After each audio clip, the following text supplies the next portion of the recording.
Herzlich willkommen zu unseren letzten Tagen im traumhaften Simbabwe. Wir sind Yvonne und René und wir entführen euch auf kleinsten Pisten durch das abenteuerliche Afrika, welches wir seit Anfang 22 mit unserem Zuhause auf Rädern, einem Toyota Land Cruiser, bereisen.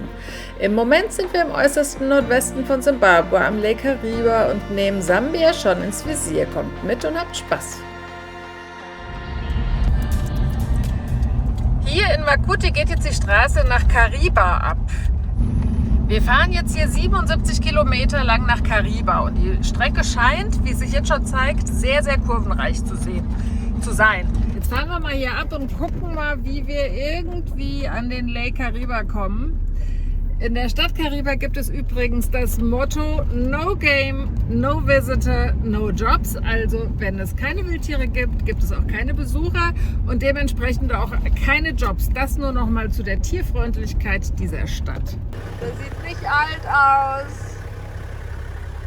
Da drin sehe ich auch wieder noch welche. Bin ganz entspannt. Laila Jane Kinshasa auf der Suche nach ihrem Nachtplatz. Zum Glück haben wir Tempo noch nicht abgedeckt. Was mir gerade so einfällt oder auffällt, Elefanten wandern ja. Und 18.000 Elefanten sollen ja eigentlich in Mana-Pools sein. Und wir haben ja vielleicht 300 gesehen. Und hier sind sehr viele Zeichen von Elefanten. So viele Zeichen haben wir gefühlt in ganz Mana-Pools nicht gesehen. Nicht, dass irgendwie statt die 18.000 Elefanten jetzt hier an den Karibasee gewandert sind. Das macht mich ja doch ein bisschen nervös, muss ich ganz klar sagen. So, offiziell sind wir, glaube ich, da. Da sieht man auch den See. Ah, ja. So sieht auf jeden Fall der Platz aus. Sexy ist ja, dass da hinten Zebras sind.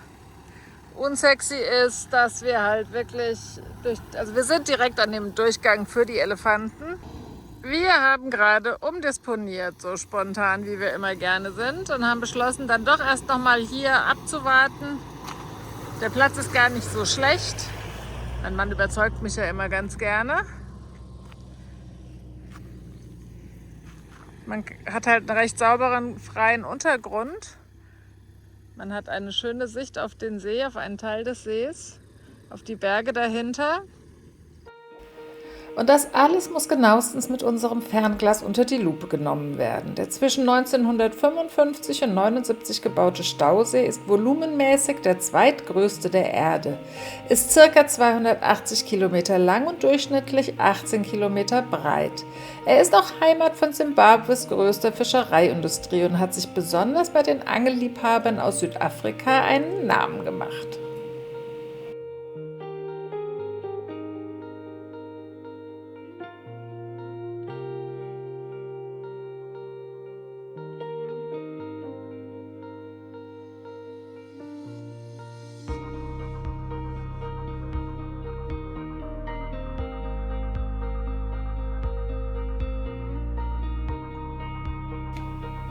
Wenn euch die Filme gefallen, dann empfehlt uns gerne weiter. Drückt auf den Daumen hoch und lasst uns ein Abo da. Uns freut das enorm und unser Kanal kann somit kontinuierlich immer weiter wachsen, was unglaublich motivierend für die Arbeit an den Filmen ist.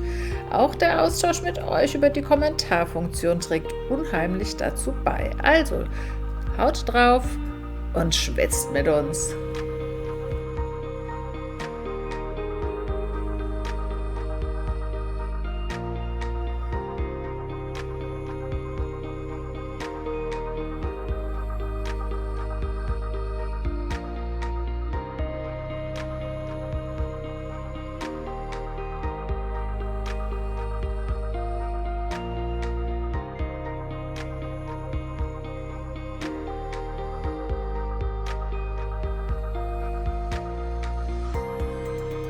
Hier erhaltet ihr mal einen kleinen Einblick in unsere morgendliche Routine. Während ich auf dem Dach meine Gymnastik mache, schlingt sich mein bewegungsfreudiger Mann ein Gummiband um die Hüften in tierreichen Regionen und joggt damit auf der Stelle, sonst würde er durchdrehen, und oft gibt es danach ein leckeres Frühstücksei für unsere erste Mahlzeit des Tages, was mit den weltbesten Avocados und Tomaten dann eingenommen wird. Es ist Sonntagmorgen, 11 Uhr. Liebe Kinder, wir frühstücken mit euch. Wisst ihr, ich als ordentlicher Typ bin gerade dabei, hier das Frühstück wegzuräumen und auf einmal höre ich hinter mir Geräusch, leichtes Geräusch. Ich drehe mich um und was ist? Dann steht genau da. Ich kann euch quasi den Haufen zeigen. Ein bisschen Angst habe ich jetzt noch. Genau hier steht ein großer Elefant. Hat sich aber auch ein bisschen, glaube ich, von mir erschreckt, weil der eben auch um den Hügel, also um den Busch da rumkam und uns vorher nicht gesehen hat. Aber boah, ging mir sofort hier der Zappen. Und ich bin jetzt noch ganz zittrig. Ich wollte es hoch aufs Dach, um zu gucken, wo er jetzt ist, aber er hat sich schon wieder verkrümelt zum Glück. Aber wir stehen halt auch einfach hier mitten Wildlife, hinten Lake Kariba. Sehr schön, da vorne laufen noch mal Zebras rum. Gestern Abend kam eine Eland-Antilope, Impalas. Wir stehen hier halt mal wieder mitten im Wildlife. Ich glaube, er macht Pulsmessung. Also ich habe einen 90er Puls. Und mein Ruhepuls ist sonst eher bei 60 oder weniger. Da ist er, der Kerl, der René so erschreckt hat. Und links von ihm ist noch einer, aber der ist jetzt noch versteckt hinter einem Busch. Jetzt versuche ich mal die aktuelle Szene hier in einem Durchgang euch darzustellen. Unseren herrlichen Platz, den wir hier gefunden haben am Lake Kariba, und haben direkt den Ausblick auf die Elefanten.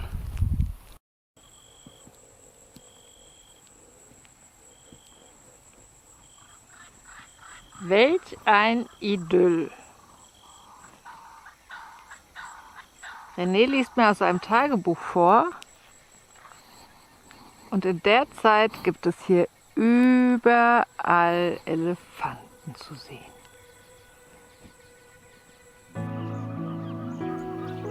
Wirklich ein weiteres magisches Plätzchen in diesem ach so wunderbaren Land. Einfach unbehelligt hier inmitten der Natur zu stehen, ist unbezahlbar und man kann kleine wie große Tiere in aller Ruhe beobachten und genießen. Dieses friedliche Miteinander von Menschen und Natur übt einen besonderen Zauber auf uns aus und tiefe innere Zufriedenheit nimmt uns ein.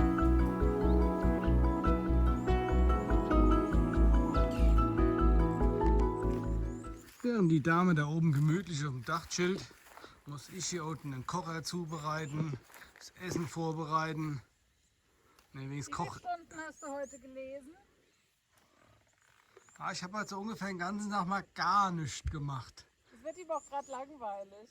Ja, ich habe heute ganz schön geschwitzt in meinem Stuhl, das war sehr anstrengend. So, was hat die Dame dem Mann heute gekocht? Das werden wir gleich sehen. Satsa, eine mosambikanisch-simbabwische Spezialität. Grünzeug. Ich dachte erst, es wäre Salat. Aber mal gucken, das ist wie grober Spinat, aber riecht ein bisschen streng. Mal gucken, wie es wird. Dazu gibt es Bratkartoffeln und Börrewurst. Da unten ist ganz schön warm. Und das alles gibt es hier mit Aussicht. Und was spricht das neue Essen? Es ist okay, vor allen Dingen ist es endlich mal wieder was Grünes. Aber es muss natürlich perfektioniert werden. Im Moment ist es ein kunterbunter Mischmasch. Ich habe einfach alles reingeschmissen. Kokosnuss, Erdnuss, Tomate, Knoblauch. Vielleicht ein bisschen viel in der Hinsicht. Deswegen ist der Geschmack so ein bisschen ambivalent. Ach, was bin ich froh, dass ich heute nicht spülen muss. Hier sieht's aus wie Sau. Es gab Bratwurst und guck mal, was da für ein Fett rausgekommen ist. Auf der einen Seite mache ich die Fettverbrennung und auf der anderen Seite wird das Fett aufgekocht. Das ist fast wie Kochen hier. Ja, Yvonne, ich kann kochen. Ich kann kochen. Vielleicht könnte ihm ja mal jemand erklären, dass Spülen nicht gleich Kochen ist, aber egal. Wer uns gerne eine erste Tasse Kaffee spendieren möchte oder ein paar Liter Diesel für die Weiterreise, kann den Link entweder in der Videobeschreibung sehen oder unserer Bio entnehmen. Wir freuen uns über alles und danken euch super herzlichst dafür.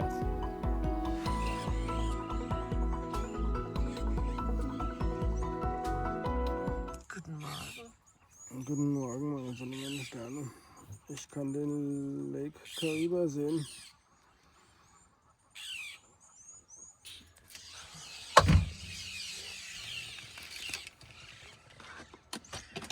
Guten Morgen, Lake Kariba. Wir erfreuen uns wirklich jeden einzelnen Tag über diese wunderbare Umgebung und schauen, falls möglich, immer zuerst aus der Dachluke unsere Umgebung an, bevor mein Mann dann den ersten Kaffee zubereitet, der auf unserem neuen Lieblingsplatz, unserer Dachterrasse, die perfekt dimensioniert für unsere beiden Stühle und sogar den Tisch ist, eingenommen wird.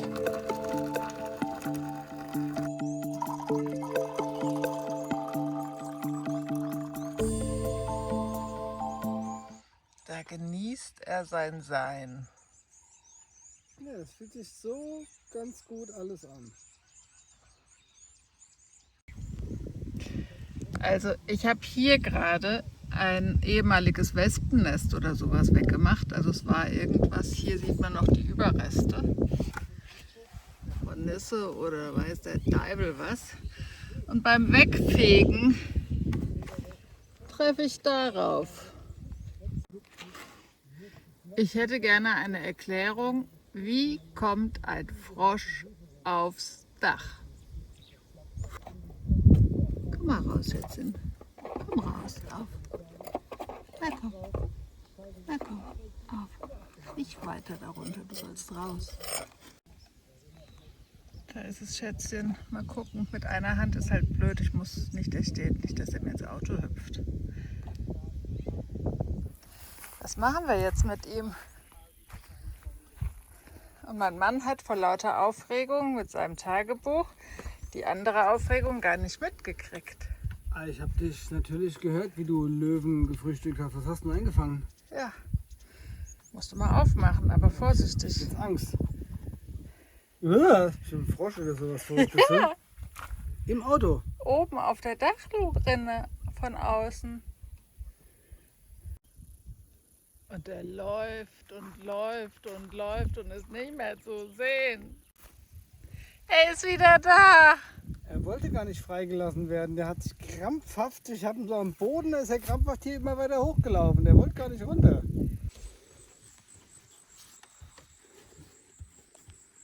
Das ist doch prominent. Abendessen auf unserer Dachveranda. Das bisschen Salat, was wir haben. Auf Afrika. Das ist doch schon sehr prominent. Das ist doch sehr fein. Jetzt kriege ich auch noch gleich meinen Wein kredenzt hier oben auf unserer Dachterrasse. Und dann können wir schön in Ruhe noch ein bisschen die Aussicht genießen. Das kann ich unten auf dem Boden leider nicht.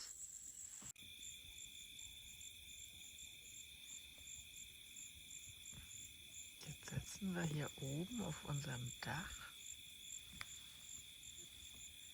Sehen den Booten da hinten zu, wie sie ihre Lichter angeschaltet haben und lauschen diesem Naturkonzert. Jetzt haben wir schon 2 Tage Müßiggang hier hinter uns. Und jetzt ist, glaube ich, Zeit, dass ich die Lady mal nach drinnen schicke, dass die mal aufräumt, dass wir endlich mal weiterkommen. Mein Kühlschrank ist halt auch leer. Es ist ja nicht so, dass mein Mann nicht gerne noch länger hier geblieben wäre. Entgegen unserer ersten Annahme, wir müssen sofort wieder weiter, sind wir dann jetzt eben doch diese 2 Tage schon geblieben. Ich dränge jetzt eigentlich innerlich ein bisschen, dass wir weitergehen, weil ich habe echt nichts mehr zu kochen. So. Aufgeräumt.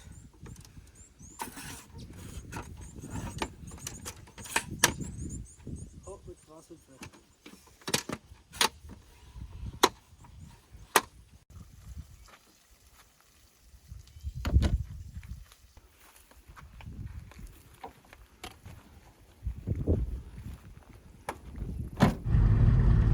Wir fahren jetzt diesen unglaublich breiten Gang wieder zurück nach Kariba rein. Ich habe heute Nacht auch in unmittelbarer Nähe von unserem Camp ganz lautes Holzkrachen gehört. Das heißt, irgendwo wird da ein Elefant gewesen sein und hat uns zum Glück aber nicht so besucht, dass ich ihn sehen konnte. Wir fahren jetzt an der sogenannten Powerline entlang. Es ist unschwer zu erkennen, warum sie so heißt, weil wir fahren die ganze Zeit, das wird die Wartungstrasse dieser Stromleitungen hier sein. Ah ja, hier geht's lang. Wir fahren nach Kariba rein. Ob es der richtige Weg ist, ist die Frage. Genau, ziehen Sie sich mal sittlich an. Wir kommen wieder unter Menschen und dann zieht sich René doch immer mal ein T-Shirt an. Ist ja mein Weg immer der falsche. Ach Quatsch. Ich glaube, hier ist Kirche. Hello ladies, how are you? Fine, thank you. Die sind alle ganz schick angezogen. Ja, ich ja jetzt auch. Aha, die sind grün-weiß angezogen. Das heißt, hier ist Zion Church Zeit.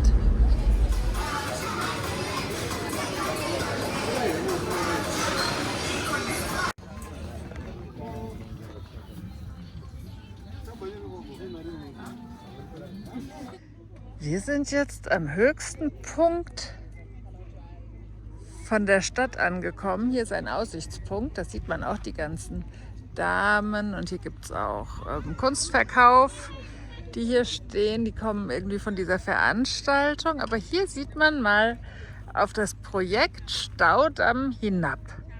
Das sind noch die letzten 2 verbliebenen Inseln, die hier direkt davor sind. Die eine heißt irgendwie Zebra Island, ich glaube, das ist die größere und die andere habe ich vergessen. Aber das war alles mal normales Landland. Es ist ein gewaltig großer See, soll 10-mal so groß sein wie der Bodensee. Genau. Ich gehe jetzt mal mit euch hier zu einem Monument. Das ist erstellt worden, weil aufgrund der ganzen Staudammerstellung, die ja irgendwie über 5 Jahre gelaufen ist hier auch eine große Tierrettungsaktion entstanden. Also, hier ist auf jeden Fall eine ganz große, sowas wie die Arche Noah. Haben über verschiedene Tierschützer 4 oder 5 Jahre haben hier versucht, die ganzen Tiere zu retten, die hier aufgrund, wie diese Inseln entstanden sind, diese haben sich ja immer geflüchtet auf Landzipfel und das ist dann irgendwie immer weiter unter Wasser gekommen und dann haben sie die Tiere hier gerettet. Unter anderem, was steht hier, 78 Büffel, 23 Elefanten, das war ja das Ausreichen, 10 Löwen, glaube ich, genau 10 und 44 Rhinozerosse alleine. Und die haben die dann betäubt und am Anfang haben sie noch versucht, aufs Land überzutreiben und als das nicht mehr ging und sie wirklich schon auf Inseln gestrandet sind, haben sie eben auf Boote verladen, mussten sie ja teilweise betäuben. Und die hatten die ganz große Schwierigkeit, gerade bei so kleinen Antilopenarten, dass die durch den Stress ihre Körpertemperatur ist so hoch gegangen. Und da sind die dann quasi, hatten die wie Herzkollaps oder die sind kollabiert, wenn sie dann wieder freigelassen haben. Und dann mussten sie sich überlegen, wie sie dem halt entgegenkommen. Und dann haben sie die, wenn sie sie schon auf ihr Boot hatten, haben sie noch im Wasser freigelassen und durch die Wassertemperatur ist ihre Körpertemperatur von den Tieren wieder runtergegangen. Und so sind sie heile wieder an Land gekommen und dann haben sie ganz viele Tiere gerettet. 78 Büffel, 320 Buschböcke, dicker 257, wow.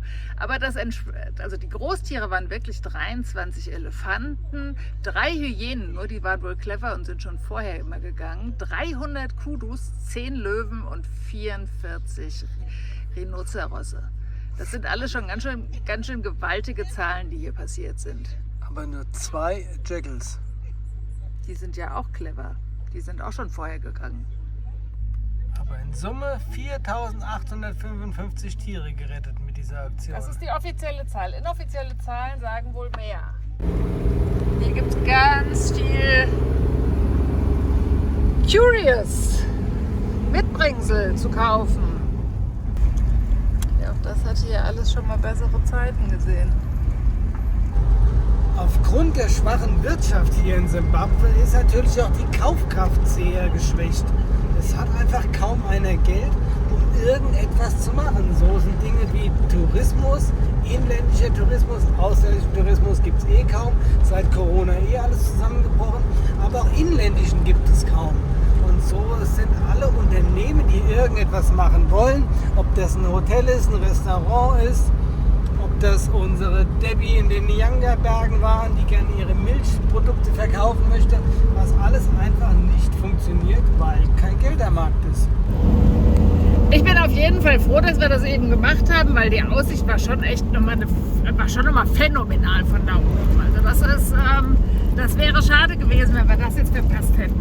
Wir suchen jetzt unseren alten Nachtplatz wieder auf, weil da wissen wir, da stehen wir schön. Wir haben jetzt schön Wasser gebunkert, was einkaufen, da können wir noch mal 2 Tage relaxed irgendwo stehen. Wenn man zu temperamentvoll die Pizza warm heimbringen will.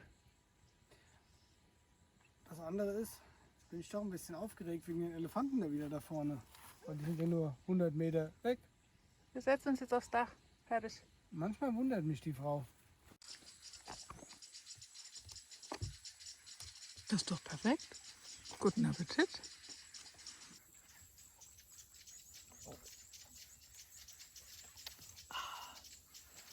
Lecker.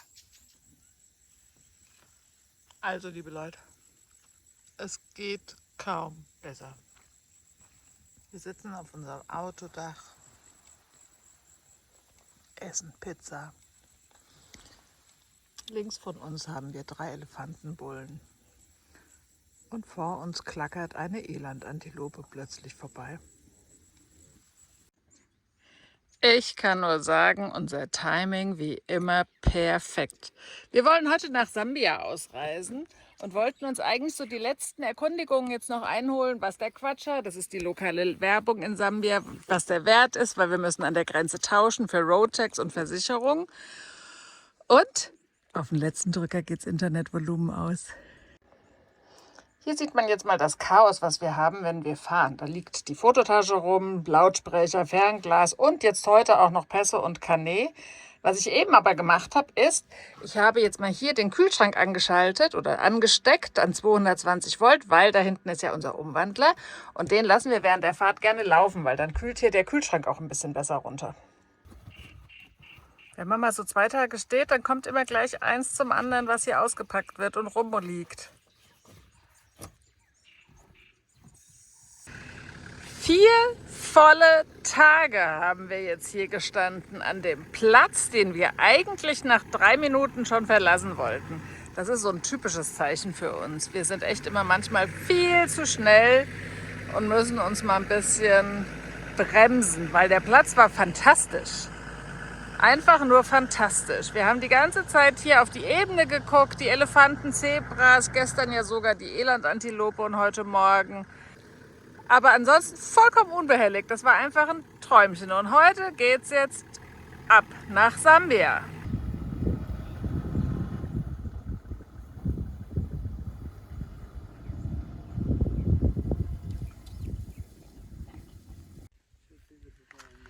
Wir sind jetzt nochmal ausgestiegen, weil hier ist ein Schild. Da steht drauf, was man darf und was man nicht darf. Das habe ich die ganzen Tage, wenn wir hier mal vorbeigefahren sind, bewusst nicht gelesen, weil ich manchmal gar nicht wissen will, was man darf und was man nicht darf.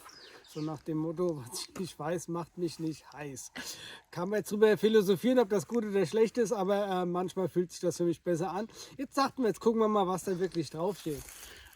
In Wahrheit alles in Ordnung. Man darf hier nicht in der Nacht Tiere anleuchten und bestrahlen und stören.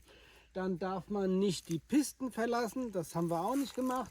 Man darf nicht Müll hinterlassen und... Man darf vor allem auch kein Feuer, also Holz sammeln und Feuer machen. Haben wir alles nicht gemacht, nur mal kurz... Wir haben nur unser Papier verbrannt. Wir haben uns einwandfrei verhalten, deswegen tipptopp kriegen wir einen Bonuspunkt, glaube ich, dafür. Also, los geht's.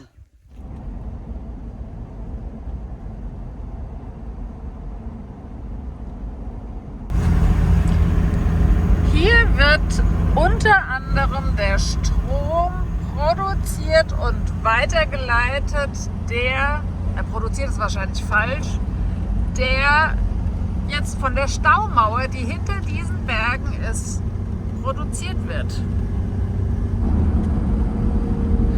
Und hier ist die Grenze.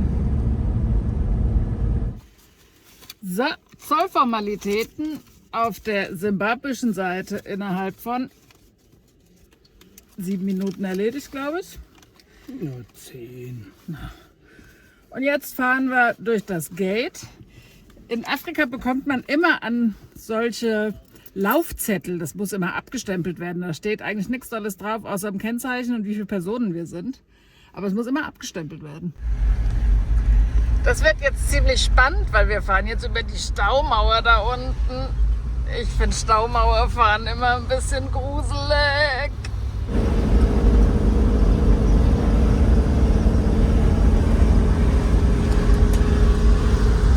Da ist der Kariba-See. 10-mal so groß wie der Bodensee.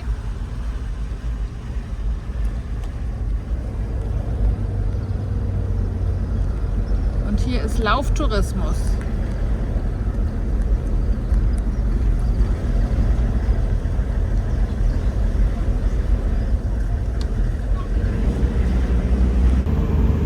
Hier herrschte gerade kurz Panik, weil wir haben jetzt den Damm verlassen, sind auf einer Straße, wir haben auch da uniformierte Leute gesehen, aber es gab kein Einreiseprozedere und es gab schon ein Schild, Welcome in Sambia.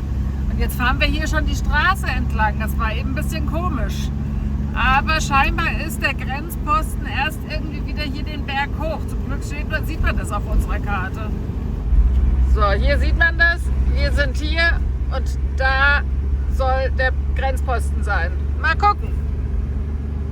Jetzt haben wir schon alles gemacht. Wir haben jetzt schon eine Versicherung und jetzt müssen wir nur noch wirklich eine offizielle Einreise machen. Da ist alles da. So, Einreiseformalitäten erledigt. Gatepass habe ich in der Hand. Den müssen wir jetzt wieder abgeben, wie auf der Simbabwe-Seite. Und wir sind jetzt in Sambia. Und man muss dann wieder ganz klar sagen, völlig korrekte Abwicklung von allem. Also völlig entspannt. Sehr freundlich, sehr höflich. Also wirklich sehr, sehr angenehm. Und schnell. Also wir haben jetzt vielleicht noch mal eine Stunde gebraucht vielleicht. Ja, und man hat nirgendwo das Gefühl, dass ein irgendeiner in irgendeiner Form über den Tisch ziehen möchte. Keiner. Der Geldwechsler nicht, niemand. Also das ist total angenehm hier.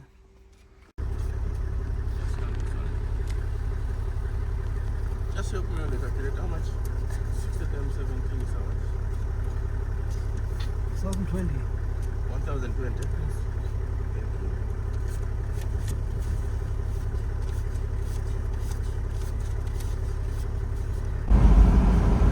Und jetzt nehmen wir ganz offiziell die ersten Kilometer unter die Reifen von Sambia. Also von Tembo natürlich die sambesischen Kilometer. Ich bin unterzuckert, ich habe Hunger, wir haben noch nicht gegessen. Willkommen in Sambia, René. Willkommen in Sambia, meine Sonne, meine Sterne. Nächster Länderpunkt, der Bericht für heute. Wir danken euch für euer Interesse und ich muss ganz klar meine Rührung über die vielen schönen Kommentare loswerden, die uns erreichen und die mich und uns zutiefst berühren und freuen. Ihr könnt euch auf das nächste Mal freuen und jetzt schon mal rätseln, warum ein Elefant in seinem Rüssel so viele Löcher hat, sodass es rausregnet wie durch ein Sieb. Bis dahin sagen wir Tschüss und Bye-bye, bis nächsten Sonntag.